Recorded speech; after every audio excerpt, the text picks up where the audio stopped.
Prends le dessus maintenant, Seigneur. Seigneur, bénis cette parole, sanctifie-la et bénis ceux qui écoutent cette parole. Que la grâce et la gloire te soient rendues. Au nom puissant de Jésus-Christ, nous disons tous Amen. Amen. Alors, bien-aimés, je voudrais commencer. D'abord, je bénis l'Église. Et je bénis mon Père qui m'a accordé encore cette grâce de parler de la part du Seigneur ce matin.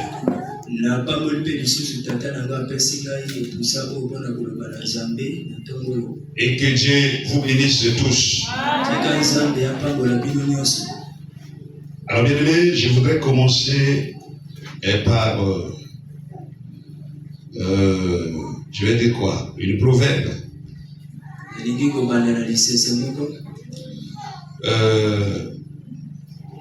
Je vais parler que la vie sur cette terre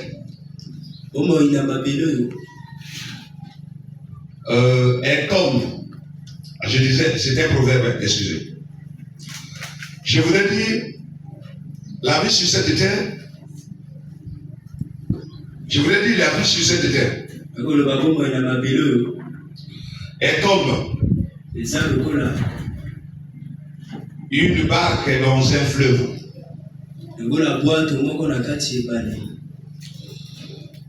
Pour bien ramer,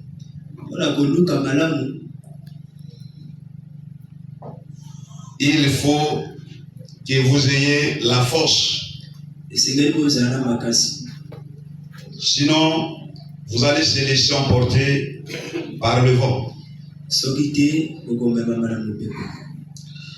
Alors bien aimé, ramer dans ces contextes bien aimé,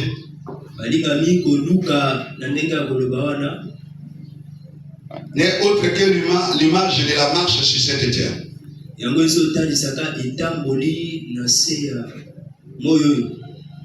Bien aimé, pour marcher dans cette vie, il faut que vous ayez le Seigneur Jésus-Christ comme une guidance. Sans Jésus, bien aimé, on doit se laisser emporter par tout vent de doctrine. Voilà pourquoi Jésus est le seul chemin à suivre.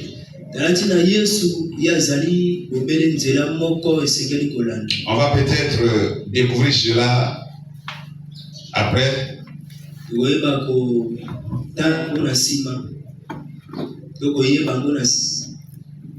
Bien aimé, ce matin nous voulons parler d'un thème qui est très important. Ce thème est intitulé « Dans le royaume, tes combats sont l'affaire du roi ». Dans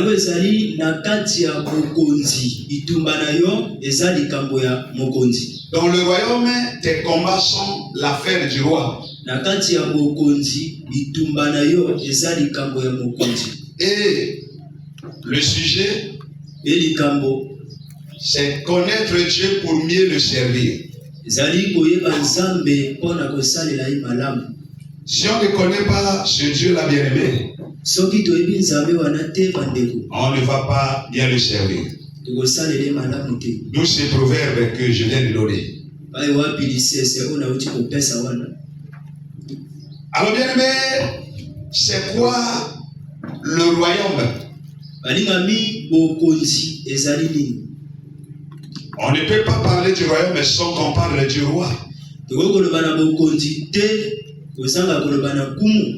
Un royaume, bien aimé, c'est un territoire ou un lieu où règne le roi, où le roi domine, où il y a l'autorité, où la volonté du roi s'est imposée.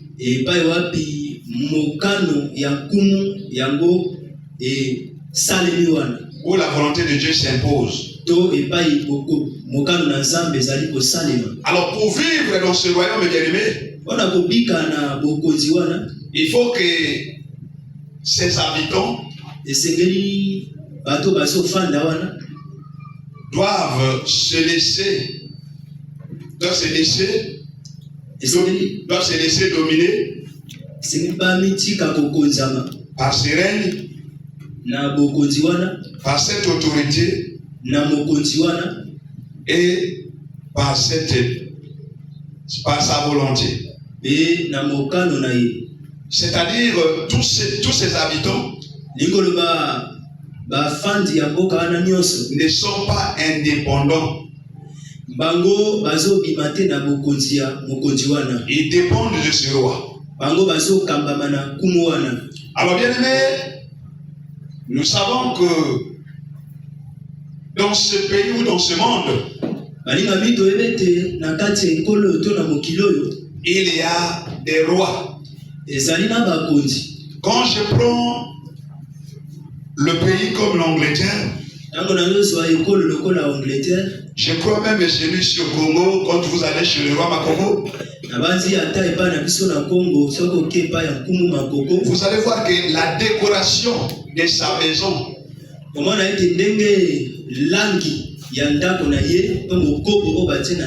est différente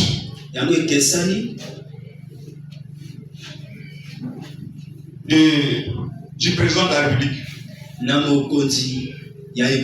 Où habite le président de la République? La maison d'un roi. Vous allez voir là-bas, les étoffes sont en pourpre.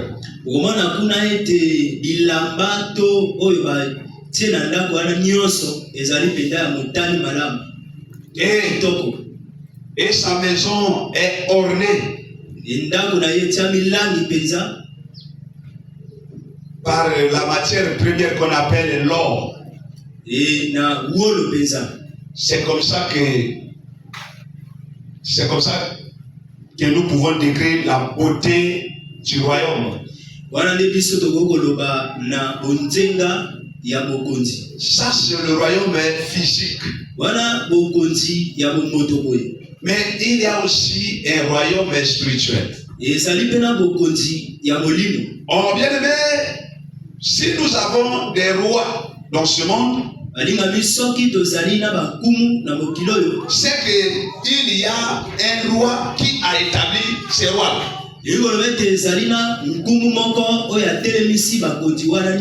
S'il y a des rois dans ce pays ou dans ce monde,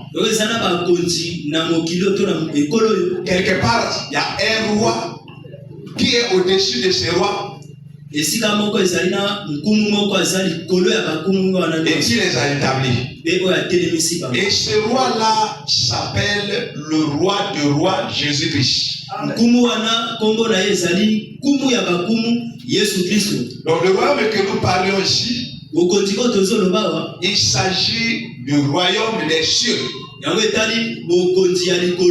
Là où Seigneur Jésus-Christ règne au 7e ciel.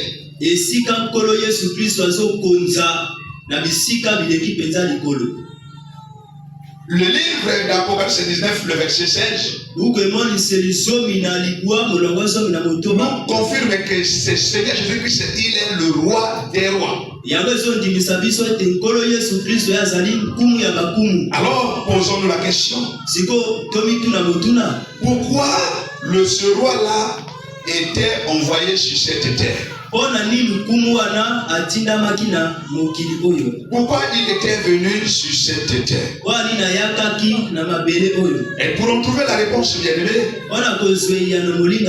je vous invite à lire le livre de Luc 4, le verset 42 à 43.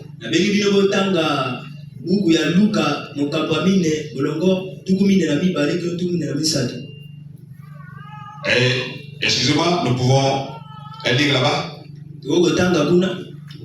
Alors lisons la parole de Dieu dans le livre de Luc 4, le verset 42 à 43. Voici ce qui est écrit.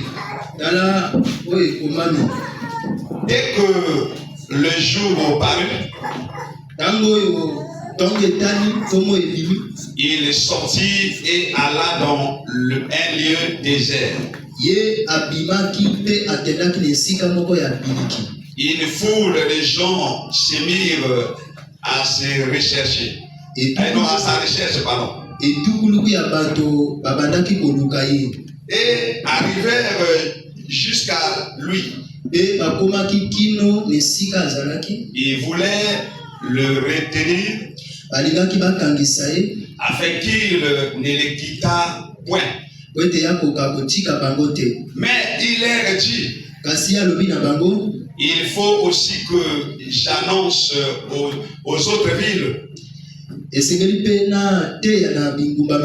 la bonne nouvelle du royaume de Dieu. Car c'est cela que j'ai été envoyé. La question était, pourquoi ce roi était envoyé sur cette terre? Il était envoyé sur cette terre, bien-aimé, afin d'annoncer la bonne nouvelle du royaume. Et aujourd'hui, bien-aimé, vous allez constater que cette bonne nouvelle du royaume, beaucoup de ses serviteurs qu'il a laissés sur cette terre ne prêchent plus cette bonne nouvelle du royaume. Et quelle a été la bonne nouvelle du royaume? Et nous allons repartir vers Jean-Baptiste pour comprendre quelle a été cette bonne nouvelle que Jésus annonçait. Matthieu 3, le verset 1er à 2.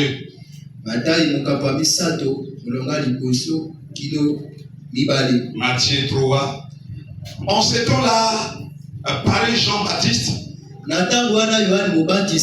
prêchant dans le désert de Judée. Il disait, répentez-vous, car le royaume des cieux est proche. Alors lui-même Jésus, il a prêché aussi sur la repentance. Oh, la mission de Jésus sur cette terre, la bonne nouvelle, c'était que les gens devaient changer de comportement. Les gens devaient abandonner le mal. Les gens devaient quitter leurs coutumes. Les gens devaient quitter, je ne sais pas, les danses folkloriques. Les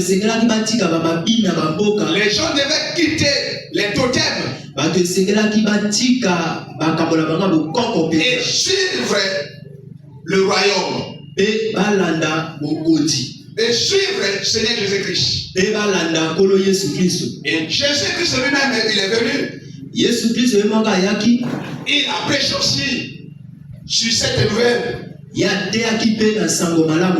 demandait aux gens de changer. Les apôtres de la même manière ont prêché sur la repentance. Aujourd'hui, il est rare dans les églises. Vous n'allez plus écouter que ces serviteurs de l'Éternel prêchent la repentance. La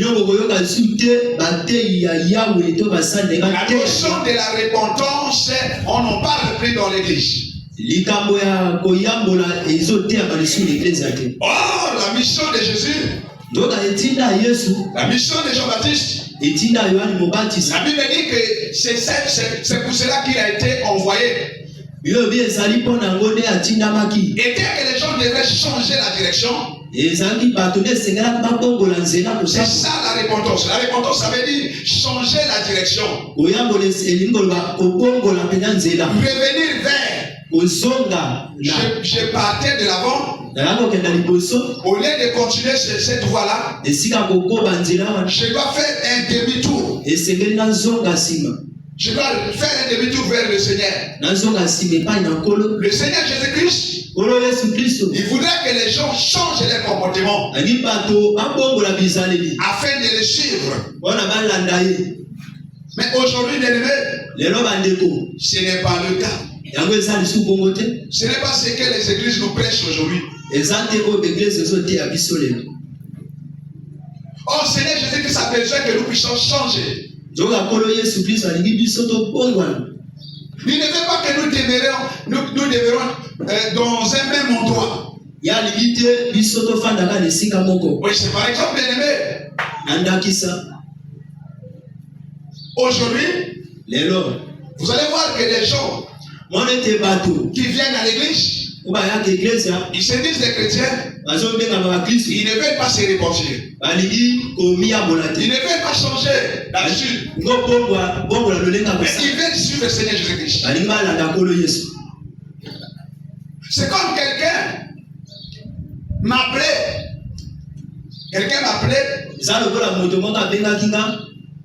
En disant ceci. Papa, j'ai vu dans un songe. J'ai vu quelqu'un était en train de ramer. Mais ces deux pieds-là, l'un des pieds, donc quelqu'un se ramait, hein, la personne se ramait dans un fleuve. Le pied gauche, dans l'une des barques. Et le pied gauche, et le pied droit, dans l'autre barque. Là, je crois que vous êtes en train d'arriver par rapport à ce que j'ai pris comme proverbe, n'est-ce pas? Est-ce qu'on peut acclamer très, très fort la gloire du Seigneur de l'Église? Soyez attentifs de bien, le Seigneur est là. Il dit, papa, est-ce que ce Dieu-là peut vous donner l'explication? J'ai dit, ce n'est pas moi qui donne les explications. C'est Dieu qui donne l'explication au travers de sa parole. Et lorsque vous allez dire l'explication, il faut que vous me donniez aussi des versets qui vont accompagner cette explication. Je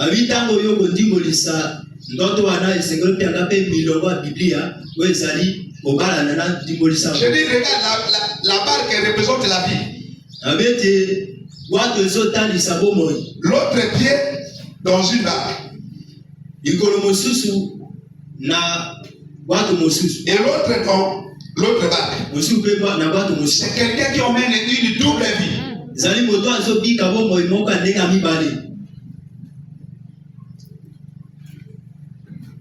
Je dis quelqu'un qui emmène une double vie dans ce monde.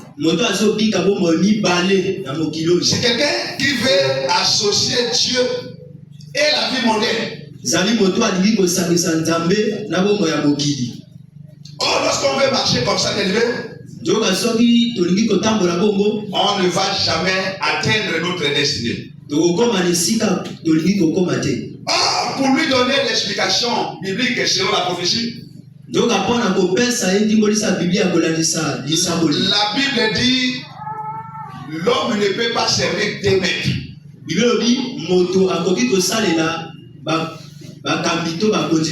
Soit il haït un autre,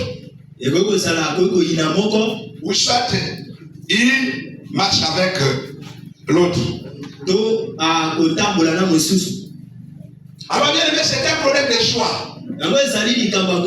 La vie sur cette terre, c'est un problème de choix. Il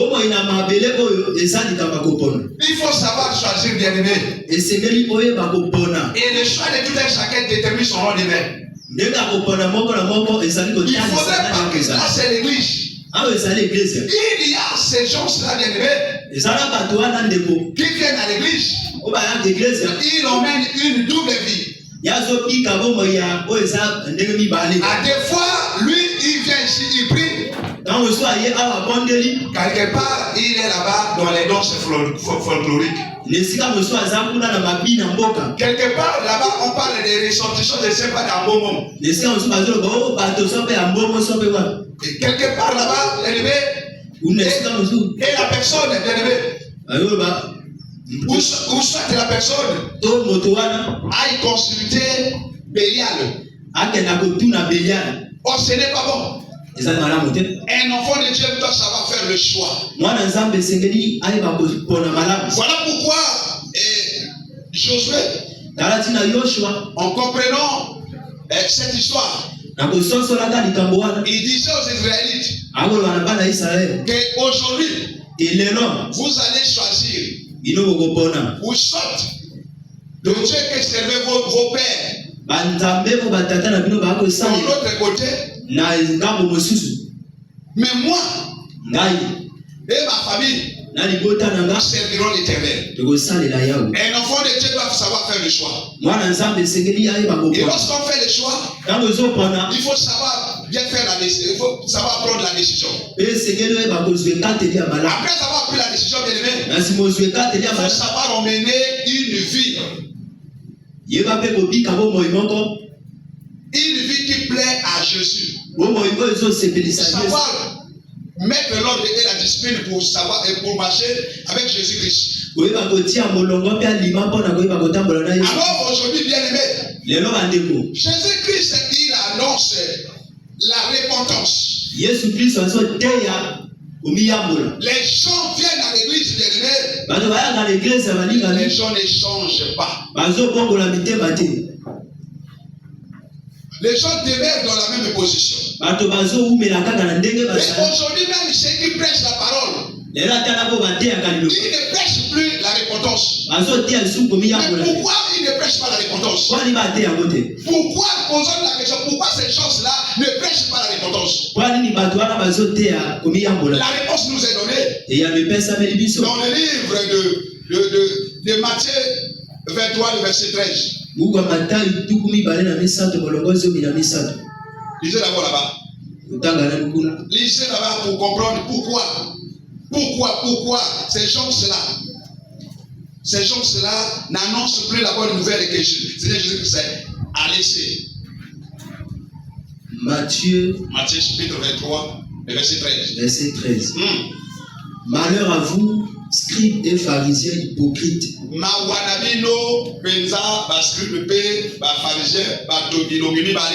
Parce que c'est la même image, double barque. Parce que vous fermez aux hommes le royaume des cieux. Ah, Jésus a prêché le royaume de la bonne nouvelle du royaume. Mais il ferme aux hommes le royaume de. Est-ce que quelqu'un comprend la parole? Jésus est venu pour annoncer le royaume des cieux. Mais il ferme aux hommes la parole de le royaume des cieux. Mais quels sont ces signes qui font qu'ils ferment aux hommes le royaume des cieux? Parce que ces gens aujourd'hui, bien aimés, qui se disent des pasteurs, des prophètes, des archibishops aujourd'hui, ils ne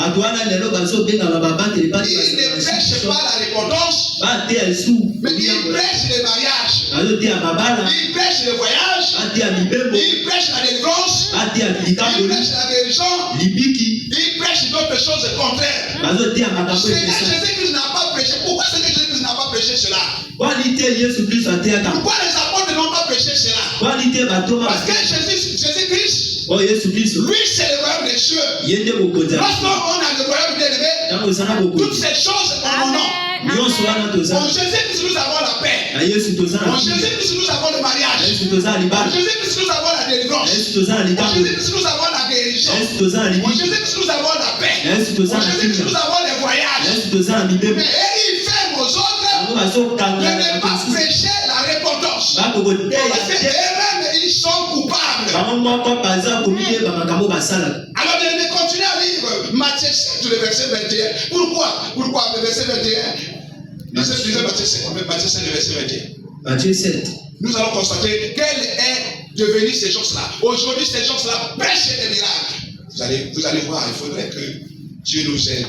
Matthieu 7, le verset 21. Oui, même avec toi. Ceux qui me disent Seigneur, Seigneur, n'entreront pas tous dans le royaume des cieux, mais celui-là seul qui fait la volonté de mon Père qui est dans les cieux. Plusieurs me diront en ces jours-là, Seigneur, Seigneur, n'avons-nous pas prophétisé par ton nom? N'avons-nous pas chassé des démons par ton nom? Et n'avons-nous pas fait beaucoup de miracles par ton nom? Alors je leur dirai ouvertement, je ne vous ai jamais connu. Retirez-vous de moi, vous qui commettez l'iniquité. Aujourd'hui, bien aimé, est-ce que quelqu'un a écouté? Quelqu'un a écouté? Acclamons très fort pour la gloire du Seigneur Jésus. Ces gens aujourd'hui ne prêchent que des miracles. Ces gens aujourd'hui ne prêchent que des mariages. Ces gens aujourd'hui ne prêchent que l'argent. Oh, là où l'argent appartient à Dieu. Quand tu as Seigneur Jésus-Christ, tu as l'or et l'argent. Quand tu as Seigneur Jésus-Christ, tu as tout ce que nous pouvons chercher dans ce monde. Oh Seigneur Jésus-Christ, lui voulait que les gens cherchent d'abord premièrement le royaume. Voilà pourquoi le livre de Matthieu 6, le verset 33, la Bible dit cherchez premièrement le royaume des cieux et la justice de Dieu. Le reste vous sera donné par-dessus. Aujourd'hui, les gens cherchent les restes. Parce que bien aimé, nous cherchons les restes. Il est impossible que nous puissions intégrer à ce royaume. Est-ce que quelqu'un comprend? Il est impossible que nous puissions intégrer à ce royaume.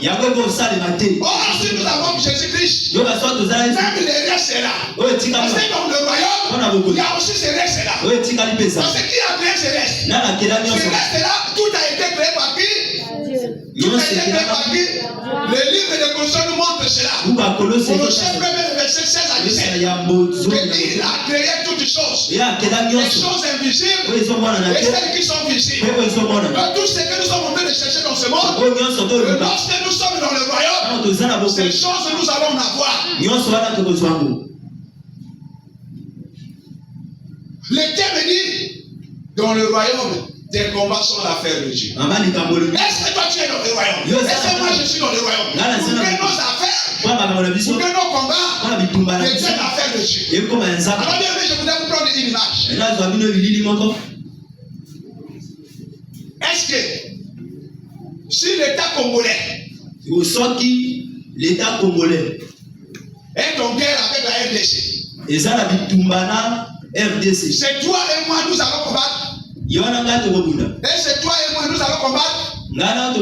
Lesquels vont combattre? C'est le président de la République avec son ministère de la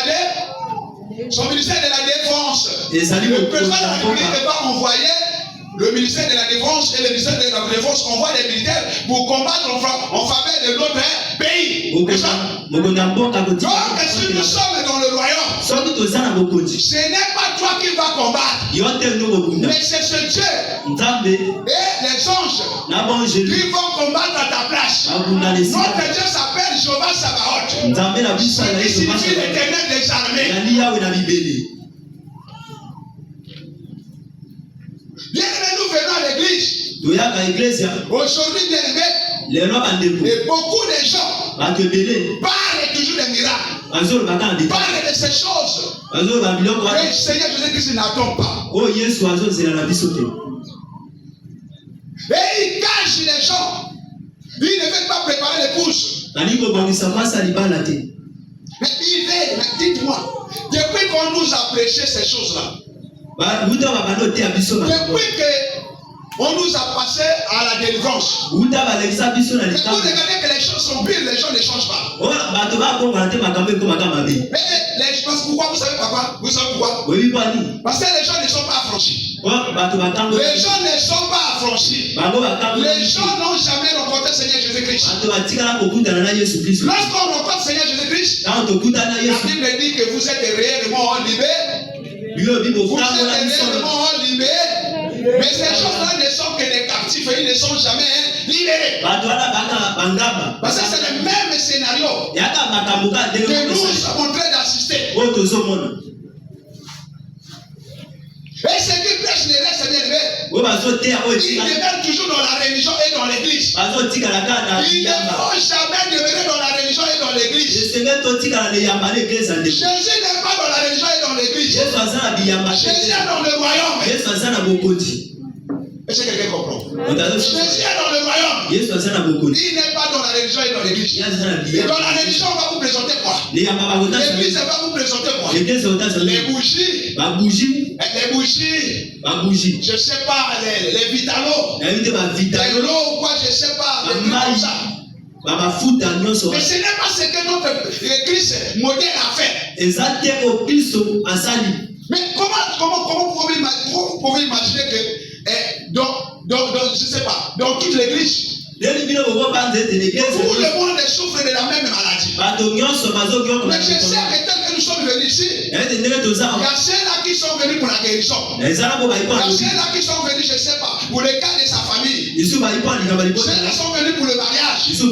Mais attends, mais si je prenais de l'eau, je donnais à tout le monde. Est-ce que cette eau-là va résoudre les problèmes de tout le monde? Ça ne va pas résoudre les problèmes de tout le monde. Peut-être si je prenais de l'eau, c'était seulement pour la guérison de la chair éternelle. Mais Seigneur Jésus-Christ, c'est lui le roi. Oui, il soignait même, il guérissait les gens. Il n'a jamais utilisé la même méthode. Il utilisait plusieurs méthodes. Beaucoup des aveugles, il ne les a pas guéris de la même méthode. Avec plusieurs méthodes.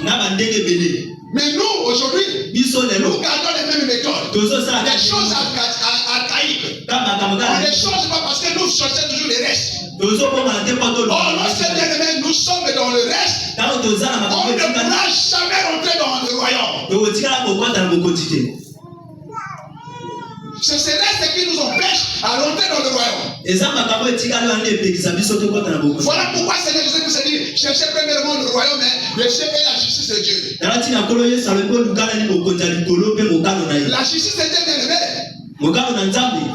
n'est autre que être fidèle à Dieu et à ses promesses. Et dans la justice de Dieu, il y a la volonté de Dieu. Dans la volonté de Dieu, c'est connaître ce que Dieu veut et ce que Dieu ne veut pas. La volonté de Dieu, c'est connaître ce que Dieu veut et ce que Dieu ne veut pas. Et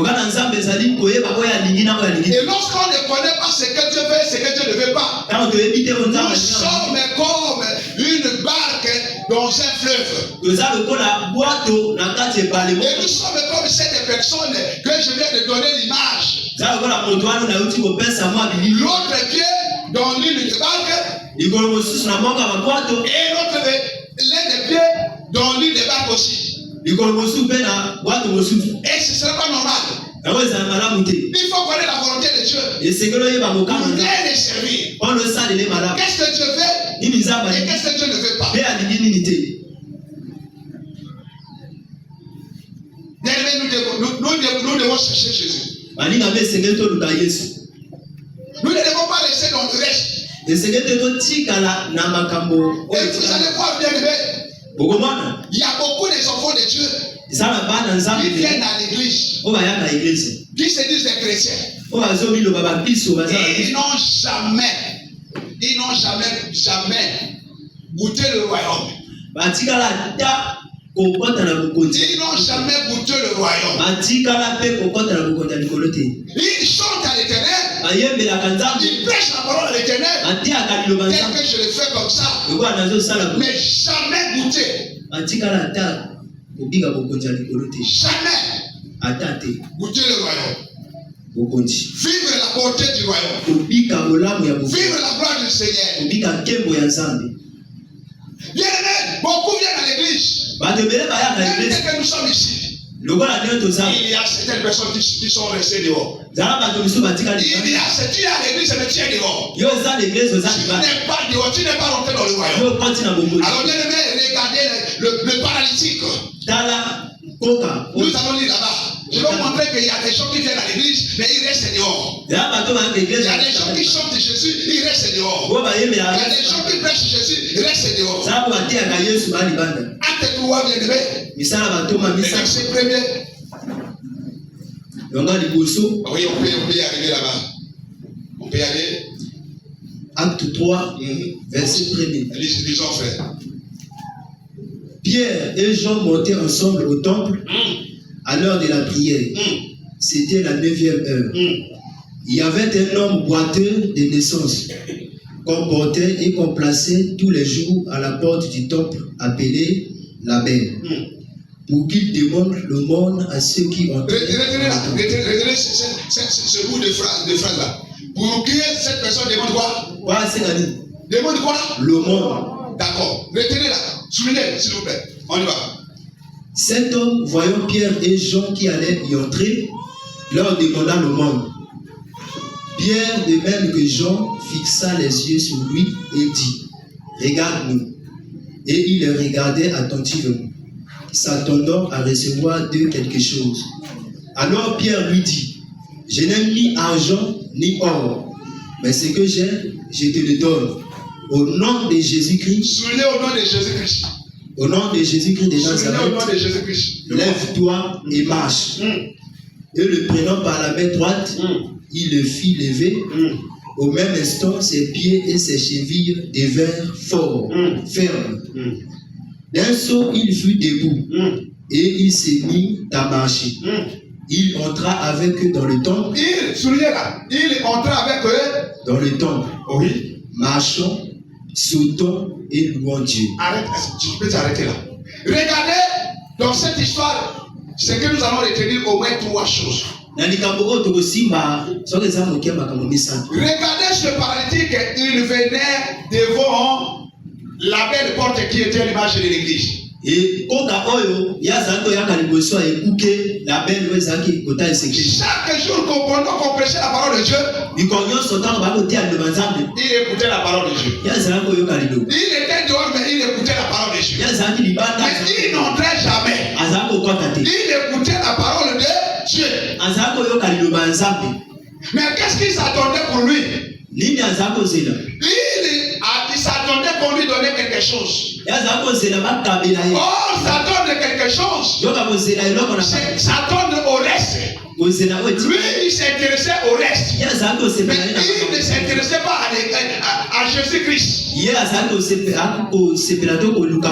il était basé parce que lui, il s'attendait qu'on lui donne de l'argent. C'est ça ce que toi et moi nous sommes en train de faire. On vient ici à l'église, mais nous ne cherchons pas Jésus. Nous cherchons le reste. Nous cherchons la guérison, les miracles, les prophéties, les voyages, l'argent. C'est ce que ce paralytique. Et ce qui lui rendait bien aimé paralytique, c'est parce que lui il cherchait le reste. Je vais vous démontrer dans ces écritures-là. Quand il demandait le reste bien aimé, il ne pouvait jamais s'élever. Et lorsque Pierre et Jean l'ont vu, que nous ne pouvons pas te donner le reste. Mais nous te donnons qui? Nous allons te présenter le roi, afin que tu puisses rentrer dans le royaume. Lorsque Pierre et Jean lui ont présenté le roi, il a été guéri. Et les sons bien aimés, il n'est plus resté dehors. Cette fois-ci, il est rentré dans l'église. Il y a l'image du royaume. Lorsque quelqu'un rencontre Seigneur Jésus-Christ, il rentre dans le royaume. Il ne peut plus rester dehors. Est-ce que quelqu'un comprend? Il ne pouvait plus rester dehors. Il est entré dans l'église. Il a commencé à adorer. Il a commencé à louer. Lorsque le Fils vous a franchi d'élever, personne ne va te pousser pour adorer. Personne ne va te pousser pour chanter. Personne ne va te pousser pour prier. Et ce qui nous maintient, il peut bien aimer. Ce que nous maintient d'élever, c'est ça, le reste. Et il y a l'autre aussi qui nous empêche. Quelque chose qui nous empêche aussi à entrer dans le royaume. C'est notre chair. C'est la chair. La chair nous empêche à rentrer dans ce règne. On a dit que dans le royaume, il y a le règne. Dans le royaume, il y a la domination. Dans le royaume, il y a l'autorité. Et ce qui nous empêche à rentrer dans cette autorité ou dans ce règne. Même lorsque nous disons, nous sommes en train de répéter le modèle que Jésus nous a laissé. Que ton royaume, que ton règne vienne. C'est-à-dire faire naître le royaume du Seigneur Jésus-Christ ici. Et c'est toi-même, toi, et pose-toi la question. Lorsque je suis en train d'appeler ce règne, est-ce que moi je vis dans le règne? Est-ce que nous vivons dans les règnes? Pour que nous puissions bénéficier de ce règne, ne peut que bénéficier de ce règne, dans ce règne, c'est quelqu'un qui vit dans le royaume. Ne citons pas les versets pour citer. Et regardez ce qui nous empêche d'y rentrer aussi dans ce royaume. C'est léger et vrai relâché. Le frère Jimaël, vous allez prendre Galates 15 et 5, le verset 16 à 21.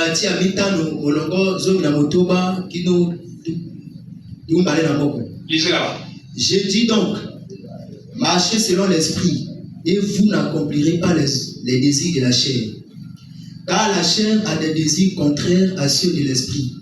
Et l'esprit en a des contraires à ceux de la chair. Ils sont opposés entre eux, afin que vous ne fassiez point ce que vous voudriez. Ils sont opposés entre eux, afin que vous ne fassiez point ce que vous voudriez. On y va pour le faire. Or, les œuvres de la chair sont manifestes.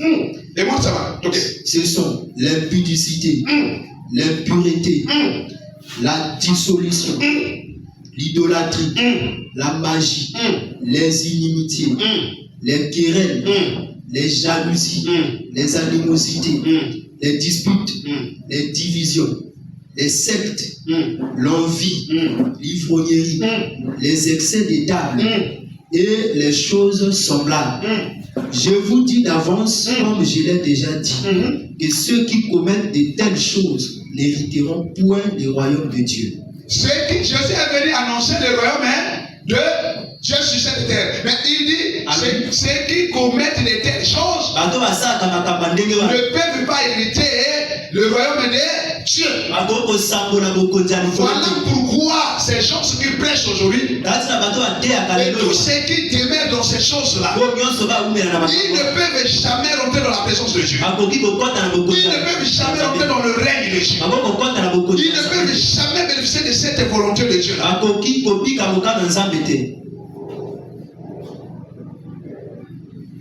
C'est cette chair-là qui nous empêche aussi. La Bible dit que l'esprit est bien disposé. La chair est faible. On dit que marchez selon l'esprit et vous n'accomplirez pas les désirs de la chair. Car la chair, ce qu'on vient de citer, a des désirs contraires à ceux de l'esprit. Afin que vous ne fassiez pas ce que vous voudriez. Bien aimé, la chair là, bien aimé. Un jour, Seigneur Jésus-Christ, il est monté sur la montagne des Oliviers. Il est parti prier avec les apôtres. Il les a emmenés là-bas. Pendant que Seigneur Jésus-Christ est monté pour prier, il revient, il vient regarder les apôtres. Les apôtres étaient endormis. Il repart pour la deuxième fois. Il revient, il les trouve endormis. La troisième fois, il revient, il les trouve endormis. Vous savez qu'est-ce qui faisait que les apôtres ne restaient que dans le sommeil? C'était la chair. Et lui disait que vous n'avez même pas pu tenir pendant une heure. Lorsque les apôtres n'ont pas prié, ils étaient déconnectés avec le Seigneur Jésus-Christ. Au lieu d'aller accompagner le Seigneur, au lieu d'entrer dans le royaume avec le Seigneur, les apôtres étaient dehors. Voilà pourquoi même toi-même à la maison bien aimé, lorsque tu programmes même, tu donnes même, tu as établi ton programme. Je vais prier pendant même, je ne sais pas, à minuit ou à 22h. Vous allez constater qu'avant même minuit, et la chair La chair te pousse, va regarder d'abord la télé. Et tu commences à regarder la télé. Comme la télé te laisse emporter comme ça. Je ne sais pas si c'est un film ou Tarashika, là, je ne sais pas. Après, même pendant que tu regardes la télé, à des fois tu dis non, 22h, il me reste au moins 30 minutes, je vais m'allonger. Et lorsque tu te donnes là, tu vas t'allonger là. Comme la chair réclame, la chair va te dire attends seulement. Pendant que tu t'allonges là, tu dépasses même minuit. Tu te réveilles même à 5h comme ça. C'est déjà trop tard. Bien, mais je voulais dire à quelqu'un, lorsque tu n'arrives plus à tenir dans la prière pendant une heure du temps, laisse que la chair a pris le dessus. C'est la chair qui a pris le dessus. Il faut se révolter. Il faut demander au Saint-Esprit. La Bible dit sans moi vous ne pouvez rien faire. Il faut te mettre debout. Voilà pourquoi nous avons le droit de chercher le Saint-Esprit. Parce que c'est le Saint-Esprit qui nous donne la force. Le Saint-Esprit nous donne les capacités. Cette force de prier, de se tenir debout, il va nous réveiller aussi. Nous ne devons pas se laisser emporter par la chair.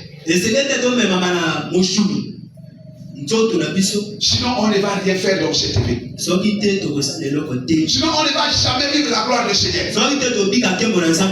On va se dire, nous sommes des chrétiens, mais on est sommes chrétiens que papa dit, il nous dit toujours qu'il y a des pistolets chrétiens. Donc ça dit des faux chrétiens. Donc nous ne devons pas être des pistolets chrétiens. Nous devons être des véritables. Et lorsqu'on parle des chrétiens, on voit la marque du Seigneur Jésus-Christ en nous. On voit cette puissance qui dégage en nous. On voit le fruit qui dégage en nous. Nous ne devons pas, bien aimés, chercher le reste. Nous ne devons pas chercher le reste, bien aimé. Nous devons chercher le royaume. Et bien aimé, il y a beaucoup des enfants de Dieu. Et ils prient. Mais ils ne savent pas comment prier. Et lorsque j'arrive, je vais ouvrir une parenthèse là. Et lorsque nous sommes dans le royaume des élevé, les combats seront les combats de Dieu. Regardez Moïse, bien aimé. Lorsque Moïse lui demeurait dans le royaume, Dieu lui a envoyé d'aller faire sortir les enfants d'Israël. Arrivé là-bas au désert, les enfants d'Israël, en regardant la puissance de l'armée des Égyptiens.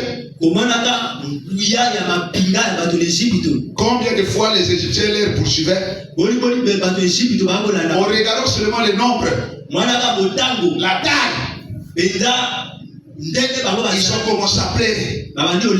Ils ont commencé à mépriser ce Dieu-là. Ils ont commencé à parler mal à Moïse. Et Moïse, il a demandé à ce Dieu. Et qu'est-ce que Dieu disait? Les Égyptiens que tu vois aujourd'hui là, et même vous ne les verrez plus. Mais les Égyptiens, c'est les ennemis, non? Les ennemis, c'est des ennemis. Mais pourquoi toi là, tu as peur de tes ennemis? Est-ce que tes ennemis, c'est votre affaire? Tes ennemis, celui qui en prendra soin, c'est le Seigneur Jésus-Christ. Il disait à Moïse de garder silence, l'Éternel de votre Dieu combattra pour vous. Il disait aussi à Josaphat, vous n'avez pas à combattre dans cette histoire. Lorsque vous êtes dans le royaume bien-aimé, vous n'avez pas à combattre dans cette histoire. Si aujourd'hui toi et moi nous sommes en train de pleurer par rapport à nos situations, c'est jusqu'aujourd'hui nous sommes hors le royaume. Bien aimé, la Bible nous définit les ennemis que nous devons combattre. Nous devons lire la Bible, bien aimé. Nous prions hors la Bible. C'est ça ce qu'on appelle prier sur la volonté de Dieu. Lorsque je voudrais bien prier bien aimé, je dois comparer la chose, la demande. Ce matin, je disais à la sœur,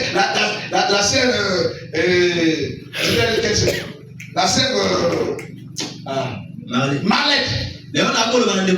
Excusez-moi de t'oublier son nom. Je disais ceci pendant que j'étais en train de méditer dans ma maison. Vers 2h du matin. Ça fait au moins des jours. Le Seigneur m'a appris comment prier. Et comment gêner.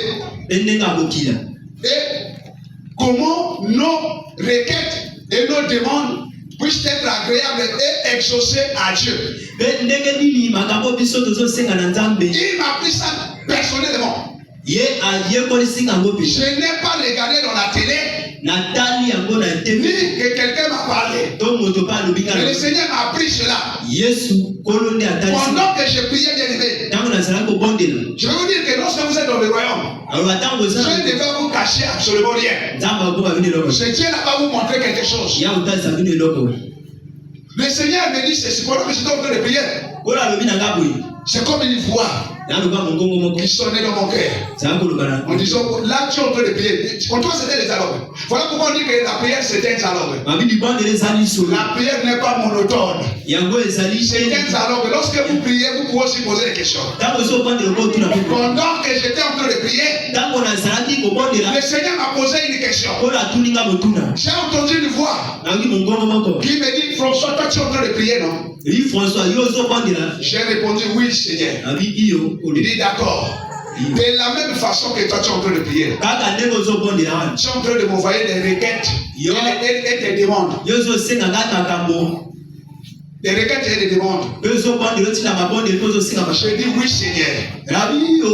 Il dit de la même façon que vous allez chercher l'emploi à la fonction publique. Prenez cette image. Pour aller à la fonction publique, vous allez adresser une demande, n'est-ce pas? J'ai dit oui, Seigneur. Il dit il y a des pièces que vous devez remplir. Que vous allez joindre dans votre demande, n'est-ce pas? J'ai dit oui, Seigneur. Il dit maintenant. Et vous pensez que tous les dossiers qu'on envoie là-bas, ces dossiers sont agréés? Je dis, mais pourquoi ça se dit? Il dit, il y a des dossiers qu'on met dans la phase des contentieux. Eux, on va traiter après. On examine, lorsqu'on constate que le dossier est incomplet, on rejette. Cela est ainsi lorsque vous m'adressez vos prières et vos requêtes. J'ai dit, mais comment il dit, lorsque quelqu'un doit prier, il doit fournir toutes les pièces. J'ai dit, ces pièces, c'est quoi? Vous devez respecter mes principes. Dans les principes de la prière, vous devez respecter les principes. Et dans les chaînes, j'ai dit, il dit c'est la même chose. Il dit, lorsque on vous demande parfois le casier judiciaire, oui, tous les dossiers à des pièces, mais lorsque vous emmenez le dossier là-bas, s'il manque le casier judiciaire, qu'est-ce qu'on doit faire? Est-ce que ce dossier-là sera agréé? J'ai dit non. Ou les certificats de nationalité, j'ai dit non. Il dit c'est la même chose. Lorsque vous m'envoyez des requêtes incomplètes là, votre requête est mise en quarantaine. Et je la traite. Après, quand je constate que c'est incomplet, si la requête est incomplète, je dois la rejeter. Je dis, qu'en est-il du gel? Il dit, le gel, vous devez garder la même attitude dès le premier jour jusqu'au dernier jour. Et vous chaînez beaucoup, vous priez beaucoup, et moins de résultats. Parce que le premier jour, vous vous sanctifiez. Le deuxième jour, vous commencez à critiquer les gens. Et vous commencez à dire des choses qui ne sont pas en accord avec ma parole. Et quand vous chaînez comme ça, et quand vous priez comme ça, même si vous programmez 12 jours, votre dossier est mis en quarantaine. Amen. Est-ce que vous comprenez? Votre dossier est mis en quarantaine. Il faudrait que vous chaînez, vous gardez la même attitude dès le premier jour jusqu'au dernier jour. Et j'ai dit, Seigneur, quels sont ces principes? Il dit, il m'a donné ces principes. Si j'emmenais ces cahiers-là, j'allais donner même à quelqu'un. Lisez tout ça là. Pour la prière, il y a au moins 6 principes. Et pour les jeunes aussi, j'ai aussi des principes. Je me suis dit, oh, mais Seigneur, donc moi là, pardonne-moi. Parce que moi-même, je me suis trouvé coupable. Combien de prières que nous sommes en train de faire ici? Et ces prières sont mises en quarantaine. Parce qu'on est parti, nous sommes en train de chercher le reste. Nous prions non pas selon la volonté de Dieu, mais nous prions pour satisfaire nos besoins. La volonté de Dieu dit quoi? La volonté de Dieu dit quoi? Je disais qu'il y a des ennemis que Dieu nous a précisé afin que nous devons les combattre. Mais lorsque nous prions, bien aimé, nous prions, nous ne chassons pas ces ennemis-là. Nous combattons la chair. La Bible dit nous n'avons pas à combattre contre le sang et la chair. Mais c'est contre quoi? Et quels sont ces ennemis? Il y en a au moins 8 ennemis. Quels sont ces ennemis que nous devons combattre? Bien aimé, lisons là-bas. Les ennemis que les enfants de Dieu doivent combattre.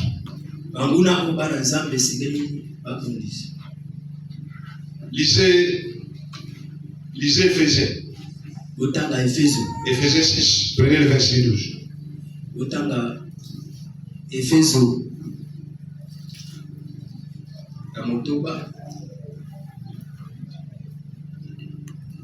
Éphésiens 6, verset 12. Car nous n'avons pas à lutter contre la chair et le sang, mais contre les dominations, contre les autorités, contre les princes de ce monde des ténèbres, contre les esprits méchants dans les lieux célestes. Là, ça fait 4. 4 esprits que nous devons combattre. Mon frère, lis encore 2 Corinthiens 10, verset 4 à 5.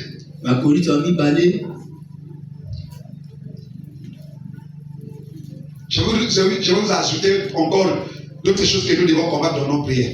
Lorsqu'on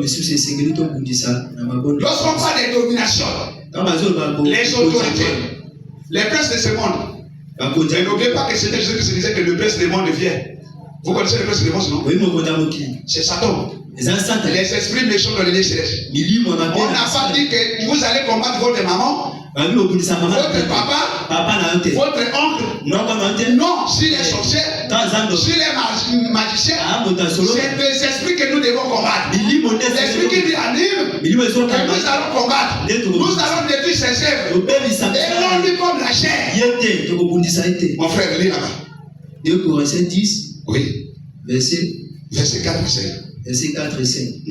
Car les armes avec lesquelles nous combattons ne sont pas charnelles, mais elles sont puissantes par la vertu de Dieu pour renverser des forteresses. Nous renversons les raisonnements et toute hauteur qui s'élève contre la connaissance de Dieu. Et nous amenons toute pensée captive à l'obéissance de Christ. Amen. Amen. Là, si on met 4 choses aussi, ça fait 8. Si vous prenez le premier verset, et là-bas, il y a aussi 4 choses que nous devons combattre. Et l'autre verset, c'est aussi 4 choses que nous devons combattre. Est-ce que lorsque nous prions, ce sont ces choses-là que nous combattons, ou nous combattons hors ces choses-là? C'est ça, c'est ce qui est écrit dans la Bible, c'est ce qu'on appelle la volonté de Dieu. Voilà pourquoi je disais que connaître Dieu pour mieux le servir. Est-ce que quelqu'un comprend? Il faut connaître Dieu pour mieux le servir. Alors bien aimé, qu'est-ce qui s'est passé là-bas sur la croix? Mais toi tu pleures pourquoi? Toi et moi nous pleurons pourquoi? Nos combats ne sont pas notre affaire. Nos combats c'est l'affaire de Dieu. Le livre de Colossiens 2, le verset 15 dit quoi? Ce Dieu-là, il a dépouillé quoi? Il a dépouillé les dominations. Il a dépouillé les autorités. Il a dépouillé les princes de ce monde. Les esprits méchants dans les lieux célestes. Il les a rendus publics, non? Alors, qu'est-ce qui s'est passé sur la croix? Peut-être nous ne connaissons pas le pouvoir ou la puissance de la croix. La croix, c'est un ring. Je vais vous prendre une image. Dans cette montagne là-bas, sur cette montagne, pardon, ce qui s'est passé là-bas, c'était un match. C'était le combat qui s'est passé dans le ring. Je vais vous prendre l'image. Ma sœur, lève-toi. Toi, lève-toi. Toi, lève-toi. Le frère, je vais être descendre. Toi, lève-toi. Viens. Je vais prendre l'image. Le frère, je vais être descendre. Viens. Lève-toi débouché. D'accord. Qu'est-ce qui s'est passé à la croix? Moi, je me représente comme Satan. Je n'ai pas voulu prendre quelqu'un. Je me représente comme un Satan. Lui représente Jésus. Lui, c'est l'épouse de Jésus. C'est la femme, c'est l'église, n'est-ce pas? Je voudrais que vous prêtez l'attention pour bien comprendre cette histoire, cette image. Lui, c'est l'épouse de Jésus. Maintenant, le combat commence là-bas sur la croix. Le combat, c'est entre nous deux. Moi, je suis Satan.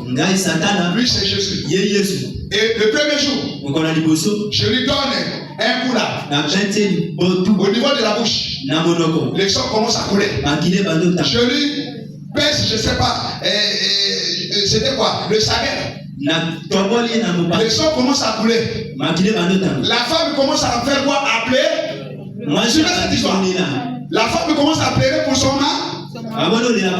Et le mari dit quoi? Ne pleurez pas pour moi. Pleurez pour vous et vos enfants. Ça, c'est le premier jour. Le deuxième jour, le combat commence. Continue. On combat avec lui. La femme est toujours là.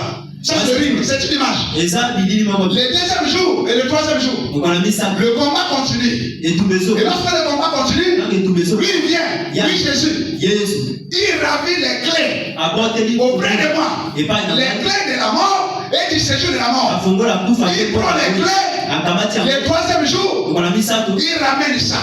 C'est le jour de la résurrection. C'est le jour de la victoire. Il gagne Satan. Maintenant, lorsqu'on revient sur le ring, l'arbitre, il prend comme ça.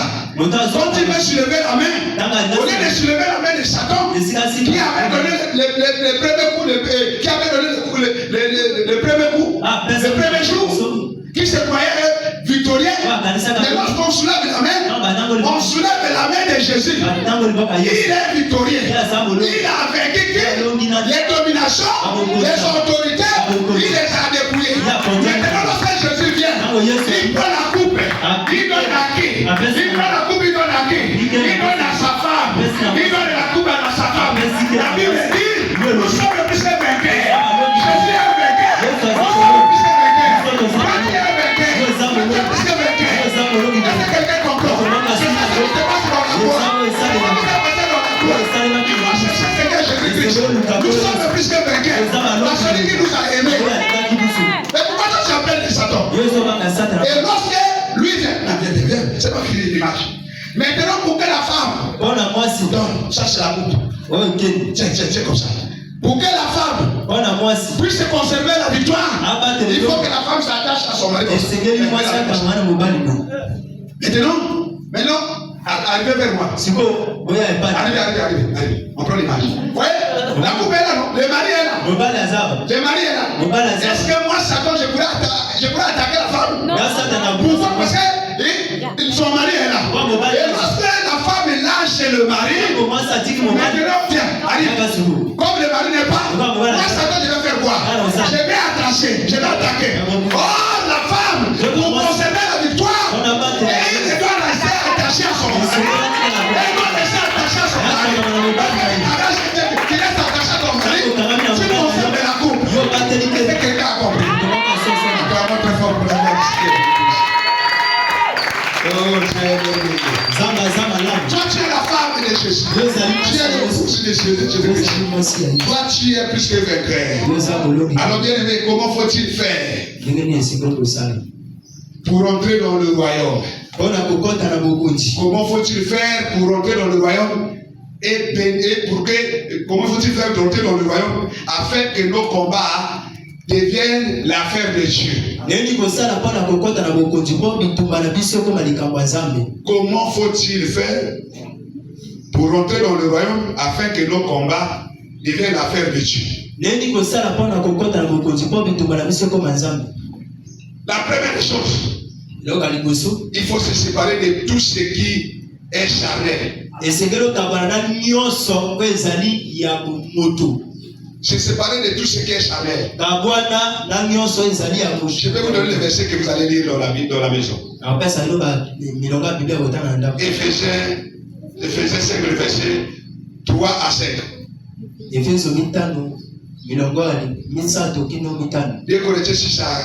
2 Corinthiens chapitre 6, le verset 17. La deuxième chose, il faut avoir la foi et garder la foi. Avoir la foi et garder la foi.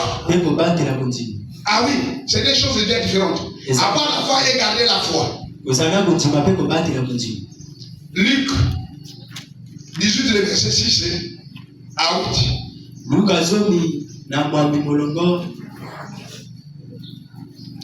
Luc 18, le verset 6 à 8. Et 3. Il faut faire la volonté de Dieu. À cela, Seigneur Jésus-Christ, c'est déjà ça. On se disait que les gens disaient que non. Regarde, ton frère, ta mère est arrivée pour te chercher. Jésus-Christ a répondu, mon frère et ma sœur, c'est ceux qui font la volonté de mon Père qui est dans les cieux. Donc, bien aimé, il faut faire la volonté de Dieu. Voyez-vous, Matthieu 7, le verset 21. Et 4. Il faut être baptisé du Saint-Esprit. Et ça, ce sont des portes. Ces choses-là sont des portes qui nous emmènent dans le royaume. Sans ces choses-là, on ne pourra jamais entrer dans ce royaume. On va toujours rester dans le reste. Alors bien aimé, pour en terminer et conclure, je vais lire seulement, je vais rappeler le livre de Matthieu 6, le verset 33. La Bible dit, cherchez premièrement le royaume des cieux et la justice de Dieu. Et pour que bien aimé, donc par là nous comprenons que bien aimé, par là nous comprenons bien aimé,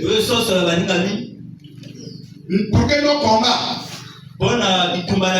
deviennent l'affaire de Dieu dans le royaume, il faut que nous cherchions premièrement le royaume des cieux et la justice de Dieu. C'est par là que nous mettons un terme, que Dieu bénisse sa parole, bénisse notre Église.